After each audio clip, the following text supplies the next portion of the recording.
বন্ধ থাকা রাষ্ট্রায়ত্ত ৩টি পাটকল আবারও চালু করতে বেসরকারি 2 প্রতিষ্ঠানের কাছে লিজ দিয়েছে সরকার।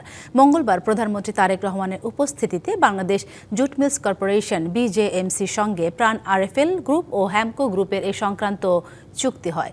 চুক্তি অনুযায়ী সিরাজগঞ্জের জাতীয় জুট মিলস ও খুলনার স্টার জুট মিলস লিজ নিয়েছে প্রাণ RFL গ্রুপ, আর Platinum Jubilee Jute Mills lease নিয়েছে হ্যামকো গ্রুপ।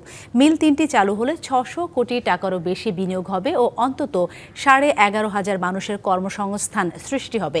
সিরাজগঞ্জের রায়পুরে জাতীয় জুট মিলসে 157 কোটি টাকা, খুলনার খালিশপুরে প্লাটিনাম জুবিলি জুট মিলসে 212 কোটি টাকা এবং খুলনার দিঘলিয়ায় স্টার জুট মিলসে 250 কোটি টাকা বিনিয়োগের পরিকল্পনা রয়েছে।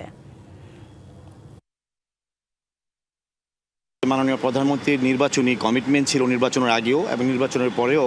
উনি শপথ নেওয়ার পরেই বলেছেন যে বন্ধ মিলগুলো চালু করার ব্যাপারে উদ্যোগ গ্রহণ করবেন। তার ধারাবাহিকতায় আজকে আমরা প্রাণ RFL গ্রুপ এবং হ্যামকো গ্রুপ এই 2টি স্বনামধন্য শিল্প প্রতিষ্ঠানের সাথে আমরা 3টি মিলের বেসরকারি উদ্যোক্তাদের সাথে ওনাদের এই একটা লিজ চুক্তি স্বাক্ষর করেছি।